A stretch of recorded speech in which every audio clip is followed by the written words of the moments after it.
The auction room went completely silent. Every single person stopped talking. Every single person stared. Sarah Mitchell stood at the back of the giant ballroom, holding a black duffel bag. The bag was so heavy that her arms shook. Inside the bag was $10 million in cash. Real money. Paper bills stacked so high they barely fit. "I'm back," Sarah said loudly. Her voice echoed off the golden walls. "And this time I brought cash." The auctioneer's face turned white like a ghost. His mouth opened, but no words came out. Just 2 hours ago, the same man had laughed at Sarah. He had pointed at her worn-out jeans and old sneakers. He had called security to throw her out like trash. "This is a private auction for serious buyers only," he had said with a mean smile. "Not for people like you." Now that same auctioneer was sweating. His fancy suit suddenly looked too tight, because Sarah was unzipping the duffel bag, and everyone could see the money inside. Thick bundles of $100 bills. More money than most people would see in their whole lives. "So," Sarah said, pulling out a bundle of cash and holding it up high, "should we start the bidding again? Or should I just buy everything in this room right now?" The richest people in New York City all turned to look at each other. Their expensive jewelry sparkled under the lights. Their designer clothes probably cost more than a car. But not one of them had brought cash. Not one of them had $10 million sitting in a duffel bag. Sarah smiled. It wasn't a nice smile. It was the smile of someone who was about to teach a very important lesson. But to understand why Sarah was standing there with all that money, we need to go back. Back to where this whole story began. Back to 3 months earlier, when Sarah's life was completely different. 3 months ago, Sarah Mitchell was not standing in fancy auction rooms. She was sitting in a tiny apartment in Brooklyn, eating cheap noodles for dinner again. The apartment was so small that her bed touched one wall and her kitchen touched the other wall. When she opened the refrigerator, she had to move her chair. Sarah was 28 years old. She had dark brown hair that she cut herself to save money. She wore the same 3 outfits every single week. Her shoes had holes in them. Her phone was old and cracked. She worked 2 jobs and still barely had enough money to pay rent. But Sarah had something that money couldn't buy. She had a brilliant mind. She could look at numbers and see patterns that other people missed. She could solve problems that made other people give up. She had graduated top of her class from business school, but nobody wanted to hire her because she didn't have fancy connections or a rich family. Every morning, Sarah woke up at 5. She worked at a coffee shop from 6 until noon, making drinks for rich people who never said thank you. Then she ran to her second job at a tech company, where she worked in the mail room from 1 until 9 at night. She delivered packages to the fancy offices upstairs, where people her age wore expensive suits and made important decisions.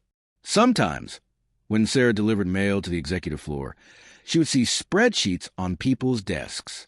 She would see business plans, and she would notice mistakes. Big mistakes. Mistakes that were costing the company millions of dollars. One day, Sarah couldn't help herself. She saw a financial report on a desk, and she knew immediately that the numbers were wrong. Someone had calculated the company's inventory all wrong. They thought they were making money, but they were actually losing money. Lots of money. Sarah found a piece of paper and a pen. She did the math correctly. She wrote down exactly where the mistake was and how to fix it. Then she left a note on the desk and went back to delivering mail. The next day, security called her to the executive floor. Sarah's heart pounded. She thought she was in trouble. She thought she was going to lose her job for touching things on someone's desk. But when she got upstairs, a man in an expensive suit was waiting for her.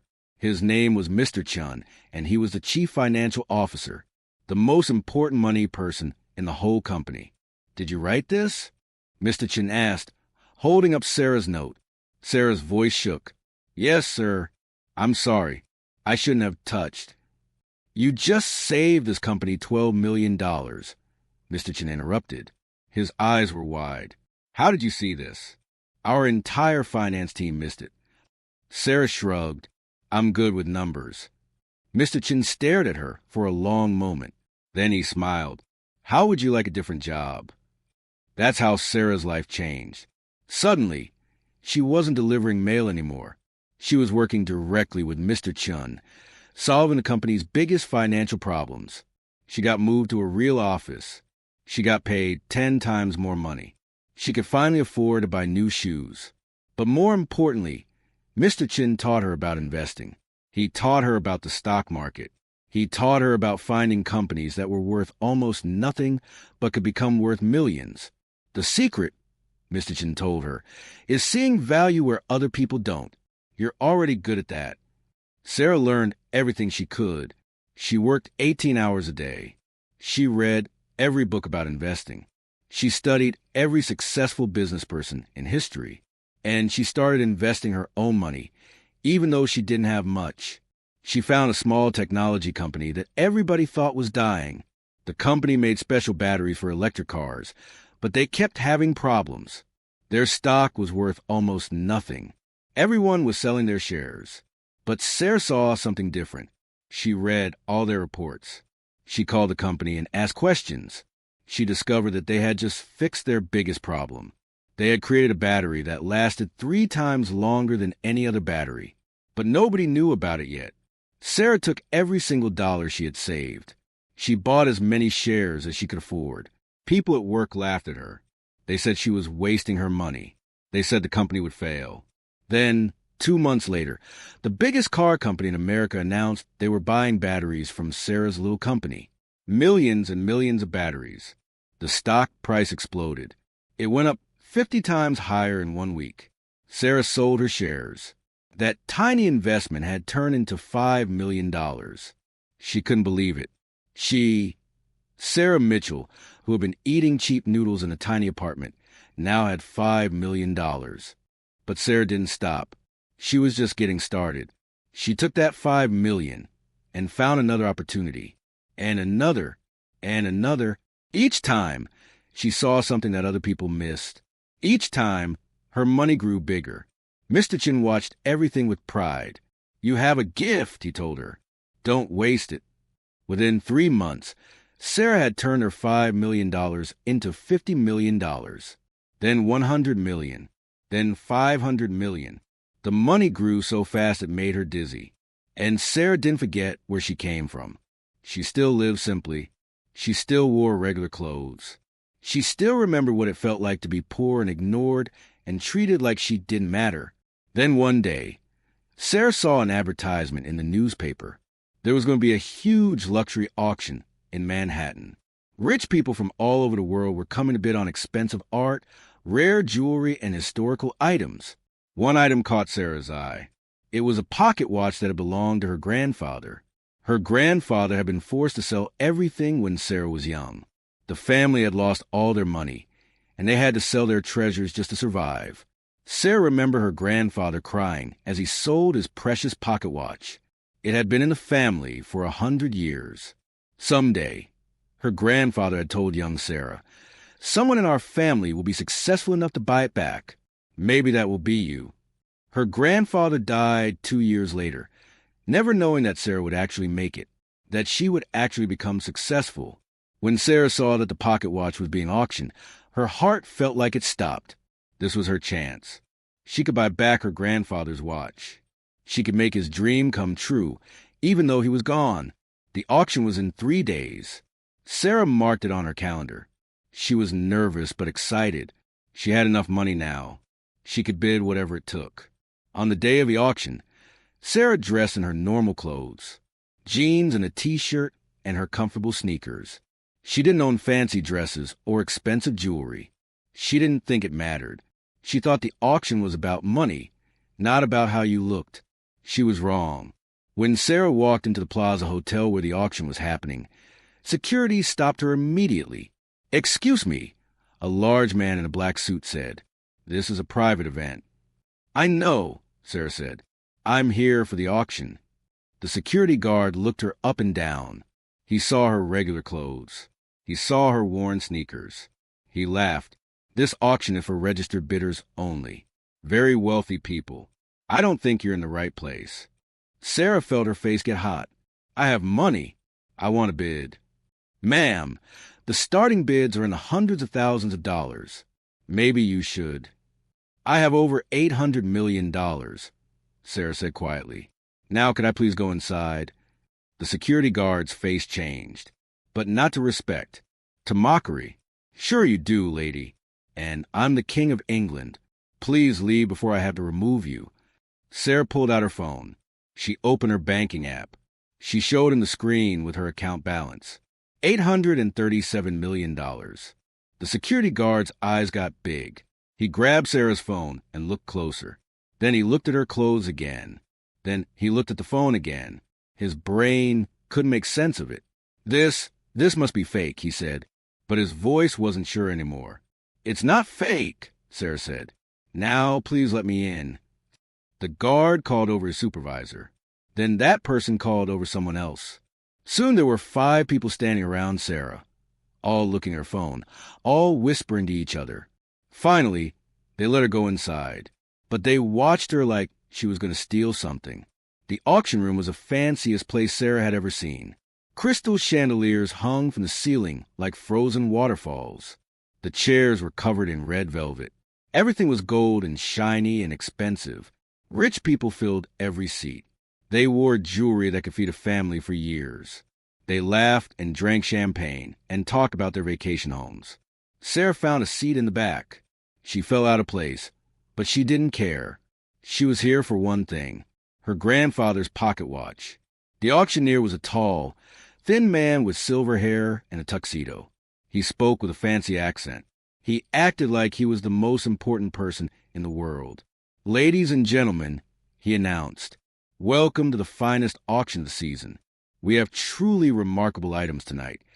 The auction began. Sarah watched as people bid ridiculous amounts of money for paintings and sculptures. They raised their paddles casually, like spending $2 million was the same as buying a sandwich. Finally, after an hour, the auctioneer held up her grandfather's pocket watch. Sarah's heart jumped into her throat. A magnificent piece, the auctioneer said. This gold pocket watch dates back to 1890. Exquisite craftsmanship. We'll start the bidding at $50,000. Sarah's hand shot up. She raised her paddle high. The auctioneer looked right at her. His eyes traveled down her body, taking in her jeans, her simple shirt, her old sneakers. His lip curled up in disgust. Madam, he said coldly, do you understand how much $50,000 is? The whole room turned to look at Sarah. People started whispering. Some people laughed. Yes, Sarah said firmly. I'm bidding $50,000. The auctioneer's face got red. This is not a joke, young lady. This is a serious auction for serious buyers. I don't think. I have the money, Sarah said louder. Her voice echoed in the room. I want to bid on that watch. Do you really?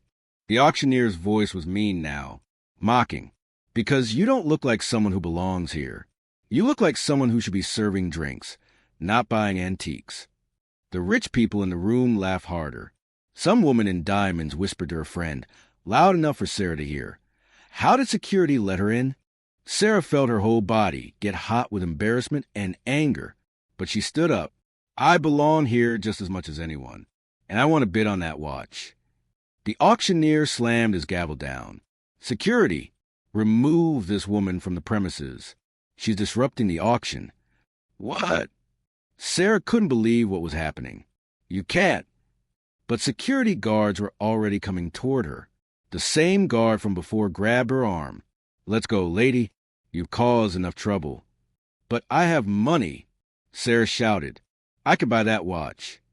The auctioneer waved his hand dismissively. I don't care if you rob a bank. Sweetheart, this auction is for our regular clients. People with class. People who know how things work. Not people who show up in rags and make scenes. The guards pulled Sarah toward the exit. She fought against them, but they were too strong. The rich people watched and laughed like it was entertainment. As they dragged her out, Sarah heard the auctioneer continue the auction like nothing happened. Now, as I was saying, we'll start the bidding at $50,000. The guards threw Sarah out onto the street. Actually threw her. She stumbled and almost fell. Don't come back, the guard said. Then he went back inside and locked the door. Sarah stood on the sidewalk, shaking, not from fear, from pure rage. She had been humiliated, rejected, thrown out like garbage. And why? Because she didn't wear the right clothes? Because she didn't look rich enough? Sarah pulled out her phone. Her hand was shaking so hard she could barely type. She called her bank. Then she called her investment manager. Then she called an armored car company. "I need $10 million in cash," she told them. "And I need it in 2 hours. Delivered to the Plaza Hotel." The person on the phone hesitated. "Ma'am, that's a lot of cash to move. Are you sure?" "I'm sure," Sarah said. Her voice was cold as ice. "Get it done." She hung up. Then she sat on the steps outside the hotel and waited. People walked past her. Some looked at her with pity, thinking she was homeless. She didn't care. Inside that auction room was her grandfather's watch. Inside that auction room was a group of people who thought they were better than her. Inside that auction room was an auctioneer who had made the biggest mistake of his life. Because Sarah Mitchell wasn't just rich. She wasn't just a billionaire. She was a woman who had fought for everything she had. She was a woman who remembered what it felt like to be treated like nothing.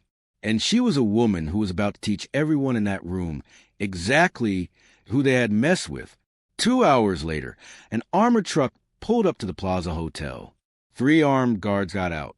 They were carrying a large black duffel bag. Sarah stood up. She took the bag. It was so heavy it made her arms hurt. But she smiled. "Thank you," she told the guards. Then she walked back toward the hotel entrance. The same security guard was at the door. When he saw Sarah coming, he stepped forward to block her. "I told you not to come back," he started to say. Sarah unzipped the bag just enough for him to see inside. Stacks and stacks of $100 bills. More money than the security guard would make in 10 lifetimes. His mouth fell open. He stepped aside without saying another word. Sarah walked through the doors. She walked through the lobby. She walked right back into that auction room, carrying her $10 million in cash. And that's when every single person stopped talking and turned to stare. The auction room was so quiet you could hear people breathing. Sarah walked down the center aisle, carrying the heavy duffel bag. Her sneakers squeaked on the shiny floor. Every single pair of eyes followed her. The auctioneer's face had gone from red to white. Sweat dripped down his forehead. He looked like he might faint. Sarah stopped right in front of his podium. She dropped the duffel bag on the floor. It landed with a heavy thud that echoed through the room. Then she unzipped it all the way. Stacks of $100 bills filled the bag completely. $10 million. Right there. Real cash that everyone could see. "I believe," Sarah said calmly, "we were in the middle of an auction." The auctioneer opened his mouth, closed it, opened it again. No words came out. He looked like a fish. A woman in the front row, wearing a diamond necklace, leaned forward. "Is that real money?" she whispered to her husband. Sarah reached into the bag and pulled out a bundle of bills. She held it up. $100,000. Want to count it? She tossed the bundle onto the auctioneer's podium. He jumped back like it was on fire. "So here's what's going to happen," Sarah said. Her voice was steady, but everyone could hear the anger underneath. "You're going to restart the bidding on that pocket watch. And this time, you're going to let me bid. Understood?" The auctioneer finally found his voice, but it came out squeaky and small. I apologize for the misunderstanding earlier. Of course you can bid. Please take a seat and—" "No," Sarah interrupted. "I'm not taking a seat. I'm standing right here. And I'm not just bidding on the watch anymore." She reached into the bag and pulled out more bundles of cash. She started stacking them on the floor. 1 bundle, 2 bundles, 5 bundles, 10 bundles. The pile of money grew bigger and bigger. "I'm buying everything," Sarah said. The room exploded with noise. Everyone started talking at once. The auctioneer's eyes got huge. "Everything," he repeated. "Everything in this entire auction," Sarah said. "Every painting, every sculpture, every piece of jewelry. All of it. Name your price." A man in the third row stood up. He was wearing a suit that probably cost more than a car. "Now wait just a minute. Some of us have been planning to bid on these items for months." You can't just... Sarah turned to look at him. Can I? I have cash. Right here. Right now.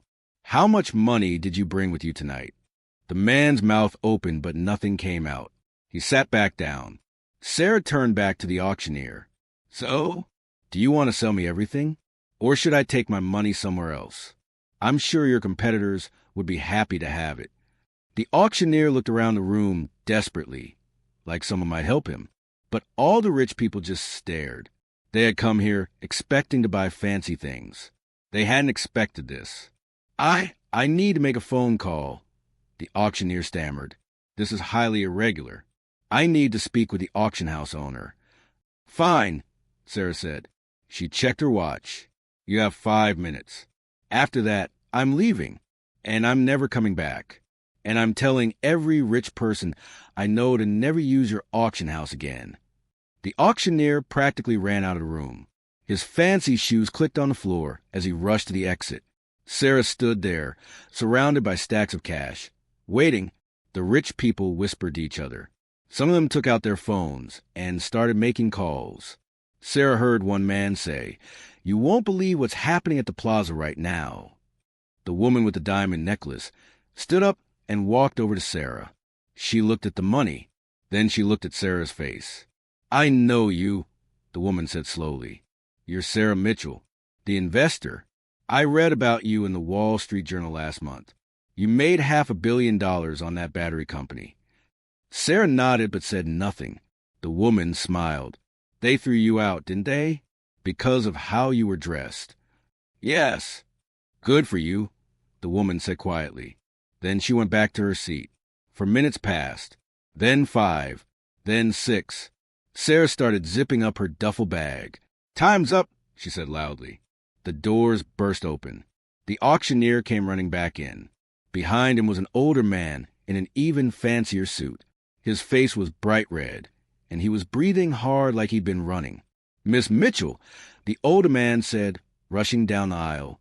I'm Richard Pemberton, the owner of this auction house. Please forgive this terrible misunderstanding. Of course you're welcome here. Of course you can bid on anything you want. Sarah looked at him coldly. I don't want to bid anymore.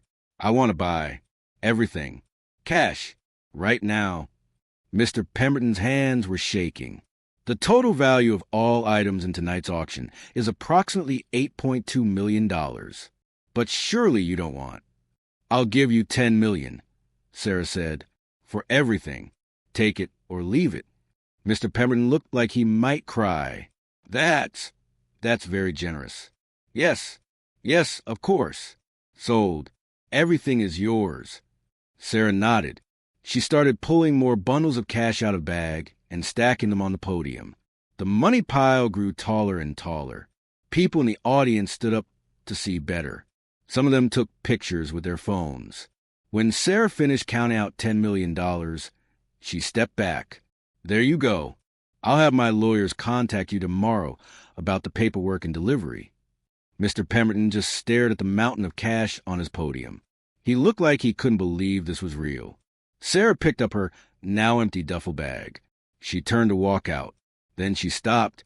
She looked back at the first auctioneer, the mean one who had thrown her out.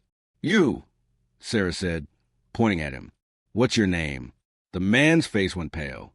Gregory Hartwell. Well, Gregory, Sarah said, you judged me because of my clothes. You decided I wasn't good enough because I don't look like these people. You humiliated me in front of everyone. Gregory looked down at his expensive shoes. I'm very sorry. I made a mistake. A terrible mistake. Yes, you did, Sarah agreed, and I'm going to make sure everyone knows about it. She pulled out her phone. She opened her social media app. She had over 1 million followers because of her successful investments. People loved reading about her journey from poverty to wealth. Sarah started typing. Her fingers flew across the screen. Tonight, I was thrown out of the Pemberton auction house because I wore jeans instead of a dress. The auctioneer, Gregory Hartwell, decided I wasn't rich enough to bid. So I came back with $10 million in cash and bought their entire auction. She hit post. Then she looked at Gregory. That should be interesting for your career. Gregory's face turned gray. In the business world, reputation was everything. By tomorrow morning, everyone would know what he had done. No rich person would want to work with an auctioneer who judged people by their clothes. Sarah started walking toward the exit. People moved out of her way. Some of them looked impressed. Some looked scared. One old man actually clapped. But as Sarah reached the doors, they suddenly burst open. 3 police officers rushed in. They looked angry and confused. "Nobody move," one of them shouted. "We got a call about someone with a suspicious amount of cash." "Which one of you is Sarah Mitchell?" Sarah's heart dropped into her stomach. She had been so focused on getting revenge that she hadn't thought about how strange it might look to show up with $10 million in a duffel bag. Everyone in the room turned to look at her. The police officers walked straight toward her. "Ma'am," the lead officer said, "we need to ask you some questions about that money." Sarah's hands started to sweat. The 3 police officers surrounded her. Everyone in the auction room stared. Some people had their phones out, recording everything. "Officers," Sarah said, trying to keep her voice calm, "I can explain the money." The lead officer crossed his arms. He was a big man with a serious face. "Ma'am, someone called 911 saying a suspicious person was waving around large amounts of cash. That's often a sign of illegal activity. Money laundering, drug deals. We need to see identification and proof that this money is legitimate." Sarah reached slowly into her pocket and pulled out her wallet. She handed the officer her driver's license. "My name is Sarah Mitchell. I'm an investor. That money came from my bank account. I can prove it." The officer looked at her license. Then he looked at her jeans and sneakers. Then he looked at the empty duffel bag she was holding. He didn't look convinced. "You withdrew $10 million in cash?" he asked. "Why would anyone do that?" "Because I was treated unfairly," Sarah said. "These people wouldn't let me bid at their auction because of how I look. So I came back with cash to prove I had money." The officer raised his eyebrows. He looked around at all the rich people in their fancy clothes. Then he looked back at Sarah in her regular clothes. He seemed to understand. "That's quite a statement," he said. "But I still need proof the money is legal." Sarah pulled out her phone. She opened her banking app and showed him. Then she showed him the transaction history. The withdrawal of $10 million earlier that evening. Her account balance of over $800 million. The officer's eyes went wide. He showed the phone to the other 2 officers.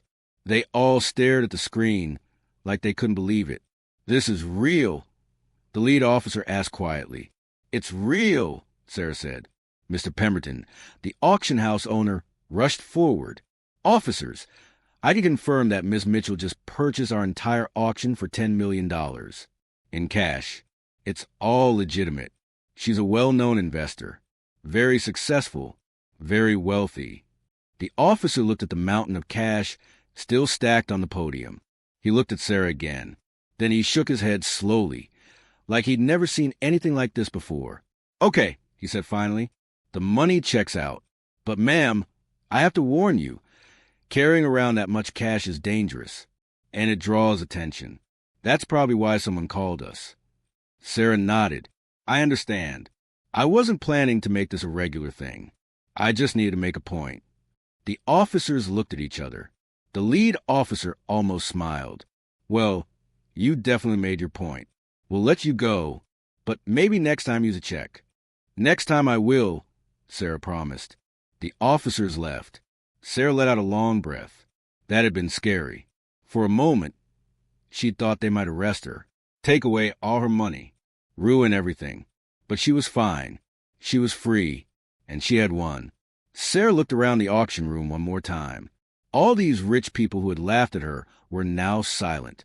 Gregory, the mean auctioneer, looked like he wanted to disappear into the floor. Mr. Pemberton was counting the cash with shaking hands. "My lawyers will be in touch," Sarah said to Mr. Pemberton. Then she walked toward the exit. But before she reached the doors, a voice called out behind her. "Wait!" Sarah turned around. A young woman was standing up in the back row. She looked about Sarah's age. She had blonde hair and wore a beautiful blue dress. But her eyes were red, like she'd been crying. "Yes?" Sarah asked, The young woman walked down the aisle toward her. My name is Amanda Chun. You don't know me, but I know you. You work with my father. Sarah's heart jumped. Mr. Chen? From the tech company? Yes, Amanda said. Tears started rolling down her face. He died 2 weeks ago. Heart attack. I've been trying to reach you, but I couldn't find your number. Sarah felt like someone had punched her in the stomach. Mr. Chen was dead? The man who had given her a chance? The man who had taught her everything? The man who believed in her when no one else did?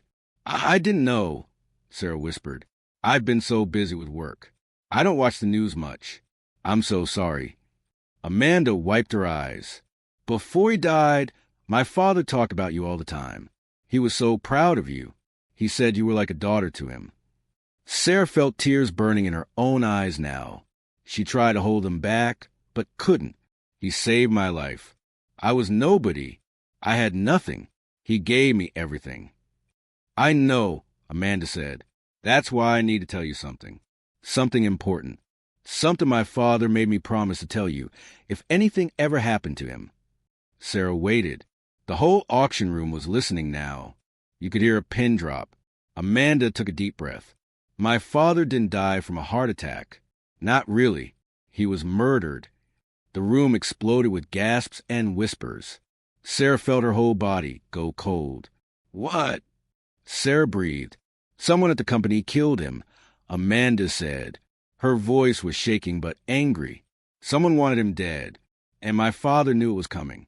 He left me evidence, names, proof, everything. Amanda reached into her purse and pulled out a small envelope. She handed it to Sarah. He wanted you to have this, Amanda said. He said if anyone could get justice for him, it would be you. He trusted you more than anyone. Sarah took the envelope with trembling hands. She could feel something inside, something small and hard. Maybe a flash drive. Who? Sarah asked. Who killed him? Amanda leaned close and whispered a name. Just one name. So quiet that only Sarah could hear it. Sarah's face went white. Her hands started shaking. Because the name Amanda had just said was someone Sarah knew. Someone powerful. Someone dangerous. Someone who would kill again to keep their secret safe. And now Sarah was holding the evidence that could destroy them. Sarah stood frozen in the auction room, holding the envelope. Her mind was racing. The name Amanda had whispered kept echoing in her head. Marcus Blackwood, the CEO of the tech company where Sarah used to work. Mr. Chen's boss. The man who smiled at company meetings and shook everyone's hand. The man who gave speeches about integrity and honesty. That man had killed Mr. Chun. Are you sure? Sarah whispered to Amanda. Are you absolutely sure? Amanda nodded. Tears were streaming down her face. The evidence is on that flash drive. My father recorded everything. Conversations, emails, proof that Marcus was stealing money from the company. Millions of dollars. My father found out and was going to report him, so Marcus killed him. Sarah's hands tightened around the envelope. Rage filled her chest like fire. Mr. Chun had been good. He had been kind. He had helped people. And someone had murdered him just for money. Why didn't you go to the police? Sarah asked. I tried, Amanda said. But Marcus has friends everywhere. Important friends. The police said there wasn't enough evidence. They said it was just a heart attack. They wouldn't listen to me. Sarah looked down at the envelope in her hands. Inside was the truth. Inside was justice. I'll make him pay, Sarah said quietly. I promise you. I'll make him pay for what he did. Amanda grabbed Sarah's arm. Be careful. Marcus is dangerous. He has people who work for him. People who do terrible things. If he finds out you have that evidence. I'll be careful, Sarah said. But she wasn't sure if that was true. She was too angry to be careful. Sarah put the envelope in her pocket. She gave Amanda a hug. Then she left the auction house and walked out into the cold New York night. The streets were busy. People walked past, living their normal lives. None of them knew that Sarah was carrying evidence of a murder. None of them knew that a powerful CEO had killed a good man. Sarah pulled out her phone. She needed to look at the evidence. She needed to see what was on that flash drive, but not here, not on the street where anyone could see. She flagged down a taxi. The Ritz Hotel, she told the driver. She had rented a room there last week when she started making big money. It was safe, private. The taxi ride took 20 minutes. Sarah stared out the window the whole time. Her mind kept going back to Mr. Chun. She remembered the first day she met him, how he had looked at her note and smiled, how he had given her a chance. Now he was gone, murdered, and Sarah was the only person who could do anything about it. When the taxi stopped at the hotel, Sarah paid and rushed inside. She took the elevator to the 10th floor. Her room was at the end of the hall. She unlocked the door and went inside. The room was nice. Big bed, fancy furniture, a view of the city. But Sarah didn't care about any of that right now. She sat down at the desk and pulled the envelope out of her pocket. Her hands were still shaking. She opened it carefully. Inside was a small flash drive. Nothing else, just the drive. Sarah plugged it into her laptop. A folder appeared on the screen. Inside the folder were dozens of files. Audio recordings, video recordings, emails, bank statements. Sarah clicked on the first audio file. Mr. Chen's voice filled the room. March 15th. I've discovered something disturbing. Someone has been moving money out of the company accounts. Large amounts. Over $30 million in the past year. The transfers are hidden in the budget reports, disguised as normal expenses. But they're not normal. Someone is stealing from us. Sarah clicked on the next file. March 20th. I've traced the theft to Marcus Blackwood, our CEO. I can't believe it. I trusted him. We all trusted him. But he's been stealing from the company for years. I have proof now. Tomorrow I'm going to the board of directors. I'm going to show them everything. Sarah's chest felt tight. She clicked on the next file. March 21st. Marcus called me into his office today. He knows I found out. He knows I have evidence. He threatened me. He said if I tell anyone, he'll destroy my reputation. He'll say I'm the one who stole the money. He'll make sure I go to prison. Mr. Chen's voice sounded scared in that recording. Sarah had never heard him sound scared before. She clicked on the next file. This one was a video. The camera was hidden somewhere in Mr. Chen's office, pointed at his desk. The video showed Mr. Chen sitting at his desk, working on his computer. Then the door opened. Marcus Blackwood walked in. He was smiling, but his eyes were cold. "Hello, David." Marcus said to Mr. Chen, "We need to talk." "I have nothing to say to you," Mr. Chen replied. "I'm going to board tomorrow. You can't stop me." Marcus walked closer. "Actually, I can stop you. Very easily." He pulled something out of his pocket. A small bottle. Sarah couldn't see what was inside. "This is go in your coffee," Marcus said calmly. "It will look like a heart attack. Natural causes. No one will ever know." "You can't be serious," Mr. Chen said. He stood up from his desk. "You're going to kill me?" "I've worked too hard to build this empire," Marcus said. "I'm not letting you destroy it. Nothing personal, David. Just business." The video showed Marcus pouring something from the bottle into Mr. Chen's coffee mug on the desk.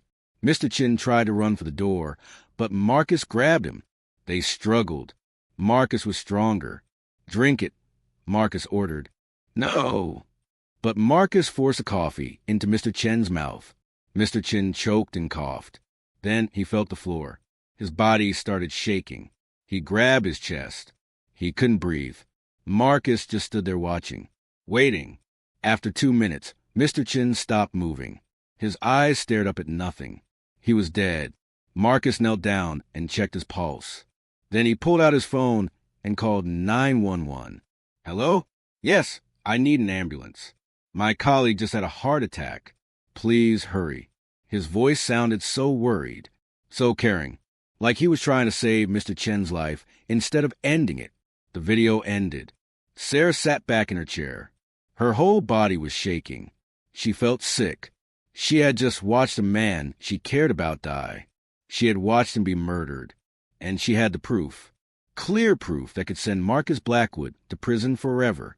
Sarah ejected the flash drive and held it tight in her hand. This tiny piece of plastic could destroy one of the most powerful men in New York. It could get justice for Mr. Chan, but it could also get Sarah killed. Amanda was right. Marcus was dangerous. If he found out Sarah had this evidence, he would come after her. He would try to kill her just like he killed Mr. Chan. Sarah needed to be smart. She needed a plan. She picked up her phone to call her lawyer, but before she could dial, her phone rang. An unknown number. Sarah almost didn't answer, but something made her pick up. "Hello?" "Sarah Mitchell," a man's voice said. The voice was calm and cold. "I believe you have something that belongs to me." Sarah's blood turned to ice. "Who is this?" "You know who this is." The voice said, "Amanda Chun gave you a flash drive tonight. I want it back." It was Marcus Blackwood. "How did you?" Sarah started to ask. "I have people watching Amanda," Marcus interrupted. "They saw her talk to you. They saw her give you the envelope. So now you have two choices. You can give me that flash drive and walk away, or you can refuse and end up like David Chun." Sarah's heart was pounding so hard she thought it might explode. "You can't threaten me. I have evidence. I have proof of what you did." Marcus laughed. It was a terrible sound. "Evidence means nothing if you're dead. I know where you are. Sarah, I know you're at the Ritz Hotel. Room 1047. I can be there in 10 minutes. Sarah jumped up from her chair. She ran to the window and looked down at the street. There was a black car parked right outside the hotel. Two men in dark suits stood next to it, looking up at her window. They had found her. "What do you want?" Sarah asked. Her voice was shaking now. "Meet me in the hotel lobby in 5 minutes." Marcus said, "Bring the flash drive. We'll make a trade. The evidence for your life. If you're not there in 5 minutes, my men will come to your room. And they won't be nice about it." The phone went dead. Sarah stood there, frozen. Her mind was racing. If she went down to the lobby, Marcus would kill her and take the flash drive. She was sure of it. But if she stayed in the room, his men would break down the door and kill her anyway. She was trapped. Unless... Sarah looked at her laptop. An idea started forming in her mind. A dangerous idea. A crazy idea. But maybe the only idea that could save her life. She sat back down at the desk. Her fingers flew across the keyboard. She uploaded all the files from the flash drive to a secret online folder. Then she set up an automatic email. If anything happened to her, if she didn't enter a password every 24 hours, the email would send all the evidence to the police, the FBI, every major news organization, and all of Marcus's business partners. Marcus could kill her, but he couldn't stop the truth from coming out. Sarah finished setting everything up. Then she grabbed the flash drive and put it in her pocket. She took a deep breath. Her hands had stopped shaking. She wasn't scared anymore. She was angry. Marcus Blackwood had killed a good man. He thought he could kill Sarah, too. He thought money and power made him untouchable. He was wrong. Sarah walked out of her room and headed for the elevator.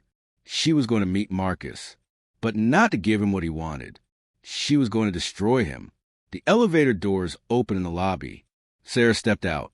The lobby was busy with people checking in and out, tourists taking pictures, business people typing on laptops. Sarah scanned the crowd. Then she saw him. Marcus Blackwood stood near the front entrance, wearing an expensive suit and a cold smile. Next to him were the two men in dark suits. They were huge. They looked like they could break Sarah in half. Marcus saw Sarah and waved, like they were old friends meeting for coffee. Sarah walked toward him. Her heart was pounding, but she kept her face calm.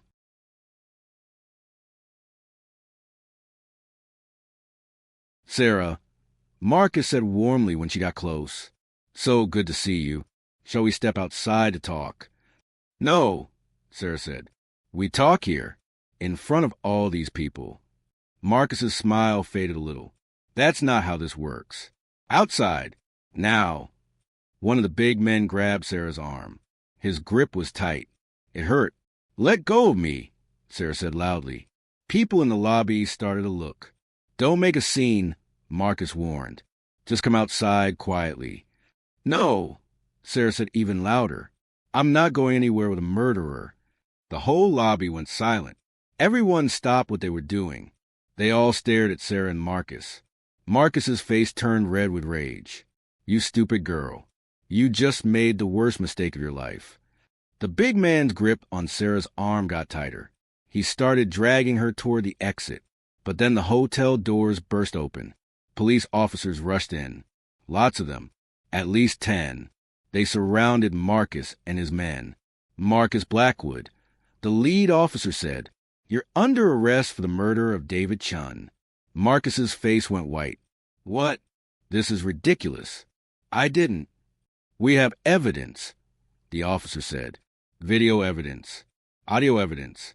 Everything. Miss Mitchell uploaded it to us 20 minutes ago." Marcus turned to look at Sarah. His eyes were full of hate. You said you were coming to trade." Sarah pulled the flash drive out of her pocket and held it up. "I lied. I sent everything to the police before I came down here. I knew you'd try to kill me. So I made sure the truth would come out whether I lived or died." The police put handcuffs on Marcus. They put handcuffs on his 2 men, too. "You can't prove anything," Marcus snarled at Sarah. "I have lawyers. I have money. I'll be out by tomorrow." "I don't think so," Sarah said calmly, "because I also sent all the evidence to your board of directors and to the media. By tomorrow morning, everyone in the world will know what you did. Your company will be destroyed. Your reputation will be destroyed. You'll spend the rest of your life in prison." Marcus tried to lunge at Sarah, but the police held him back. "I'll kill you," he screamed. "I'll find a way. You're dead." The police dragged him toward the exit. He kept screaming threats the whole way.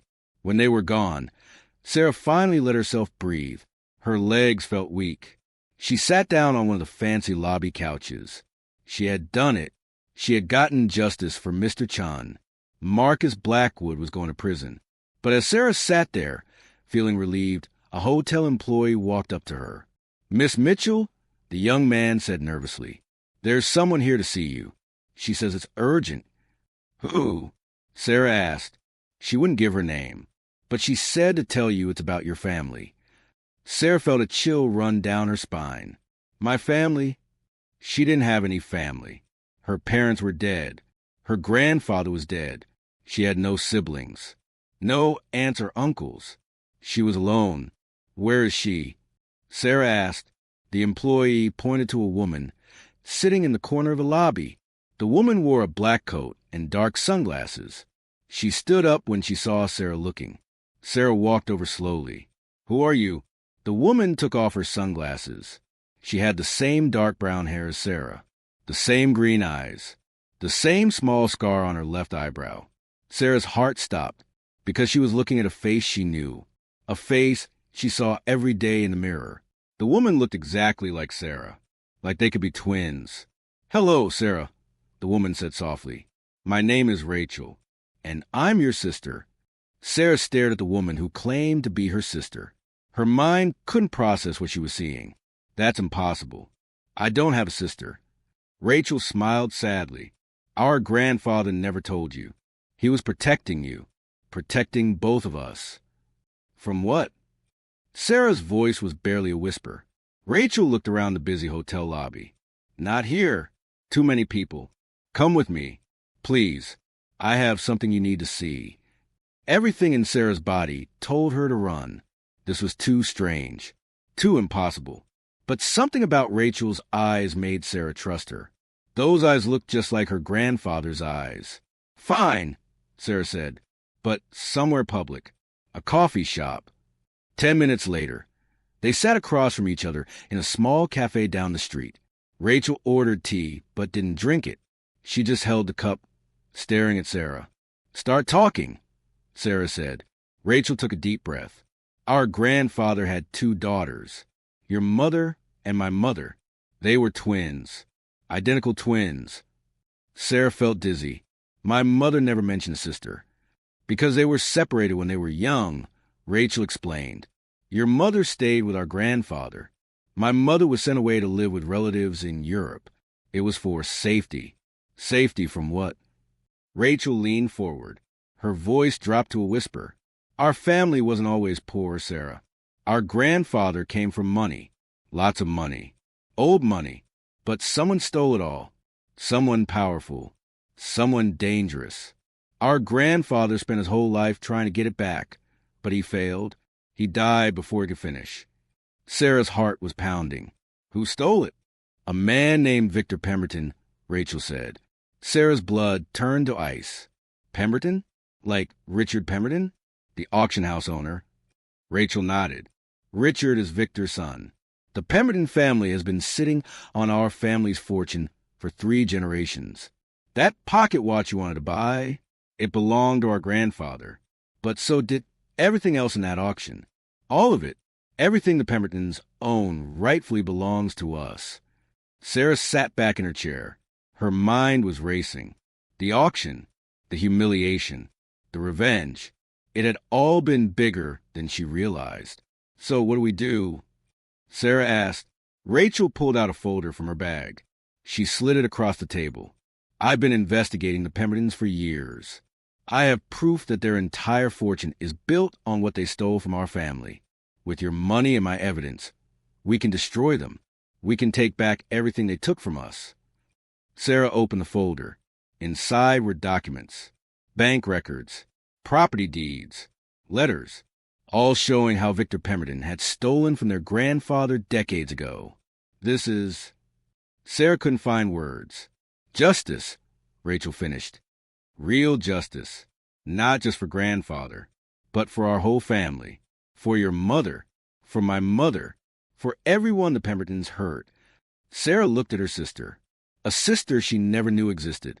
A sister who had been fighting the same fight Sarah had just started. When do we begin? Sarah asked. Rachel smiled. Tomorrow. But first, there's something else you need to know. The Pembertons aren't the only family involved. There are others. Families with more money, more power, more secrets. How many? 5 families, Rachel said. 5 families that built their empires on stealing from people like us. And they're all connected. If we go after one, they'll all come after us. Sarah thought about everything that had happened. The auction, Marcus Blackwood, Mr. Chun. She had thought she was just getting revenge on some mean people. But she had stumbled into something much bigger. A war between families that had been going on for generations. So this isn't over, Sarah said. This is just beginning, Rachel replied. The question is, are you ready? Because once we start this fight, there's no going back. These families will use everything they have to stop us. Money, power, violence. They'll try to destroy us.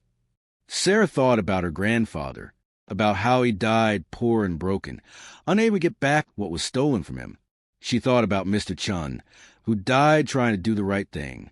She thought about every person who had ever been cheated by the powerful and the rich. Then she looked at Rachel, at her sister, her family, the only family she had left. I'm ready, Sarah said. Let's take them all down. Rachel reached across the table and took Sarah's hand. Together, Sarah agreed. Outside the cafe window, a black car pulled up. A man in a dark suit got out. He looked at the cafe. He pulled out his phone and made a call. Inside the car, another man answered. Did you find them? Yes, sir. Both Mitchell sisters are together. What are your orders? There was a long pause. Then the voice on the phone spoke. It was cold and hard. The sisters have become a problem. Eliminate them. Tonight. Make it look like an accident. Yes, sir. The man hung up. He signaled to 3 other cars parked nearby. Men in dark suits got out. They all started walking toward the cafe. Inside, Sarah and Rachel were still talking, making plans, drinking their tea. They had no idea they were being watched. No idea that powerful people had already decided they were too dangerous to live. The men reached the cafe door. They put their hands inside their jackets, reaching for their weapons. Sarah looked up.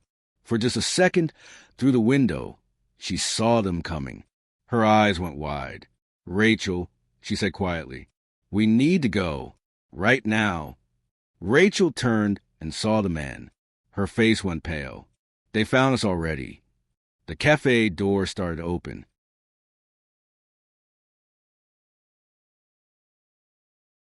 Sarah grabbed Rachel's hand. Run! They bolted for the back exit.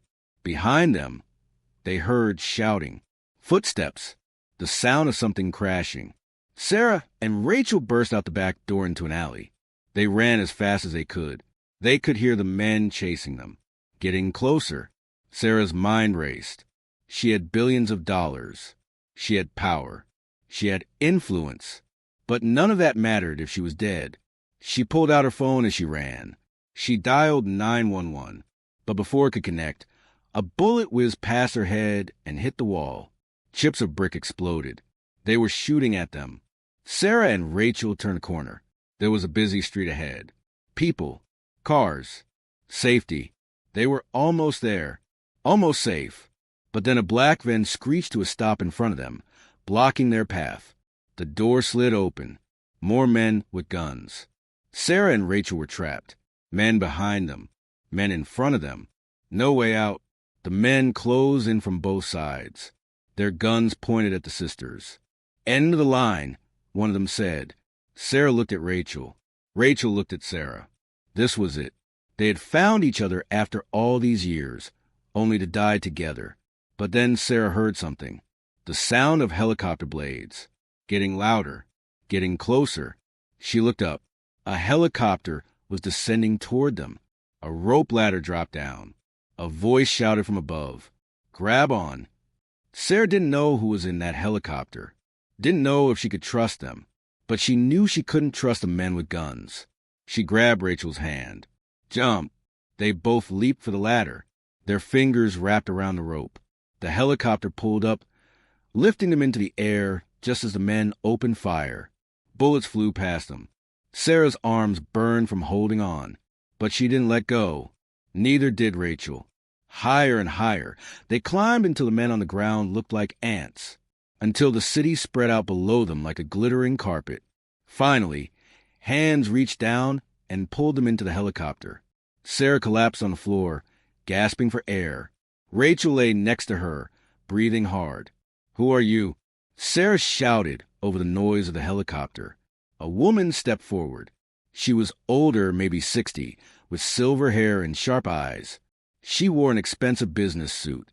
My name is Margaret Chun, the woman said. I'm David Chen's mother, and I've been waiting a very long time to meet you both. Sarah's mind spun. Mr. Chen's mother? How did she even know about Rachel? I don't understand, Sarah said. Margaret smiled. It was a sad smile. My son told me about you before he died, Sarah. He said you were brilliant, brave, that you would change the world. And he was right. But he also told me something else. He told me that the families who run this city would eventually come for you, just like they came for him. What families? Rachel demanded. The 5, Margaret said. 5 families who control everything. The Pembertons, the Blackwoods, the Sterlings, the Ashfords, the Vandermeers. They've ruled New York for 100 years. They decide who succeeds and who fails, who lives and who dies. She looked at both sisters. Your grandfather tried to fight them. They destroyed him. My son tried to expose them. They killed him. Now they know about both of you, and they won't stop until you're dead. So, what do we do? Sarah asked. Margaret's eyes gleamed. We fight back, but not alone. There are others like us. People whose families were destroyed by the 5. People who want revenge. I've been gathering them for years, building an army, waiting for the right moment. She extended her hand to Sarah. Your grandfather's watch was just the beginning. If you want real justice, if you want to destroy the families who have stolen and killed and lied for generations, then join us. Sarah looked at Rachel. Rachel nodded. Sarah took Margaret's hand. We're in. Good, Margaret said, because the war is about to begin. And Sarah Mitchell, you're going to be our secret weapon. The helicopter flew over the city lights, heading toward an unknown destination. Below them, in boardrooms and mansions across New York, the 5 families were making calls, sending orders, mobilizing their forces. They had no idea what was coming. They thought Sarah was just a lucky girl who got rich. They thought they could squash her like a bug. They were wrong. Because Sarah Mitchell wasn't just rich anymore. She wasn't just powerful. She was angry. She had allies. She had a sister. She had an army. And she was going to tear their entire world apart. The helicopter disappeared into the night sky. Inside, Sarah, Rachel, and Margaret began planning. Planning the biggest takedown in history. Planning to destroy the untouchable. Planning to make the powerful pay. The auction had been revenge. But what was coming next would be war. And this time, Sarah wasn't playing by anyone's rules but her own.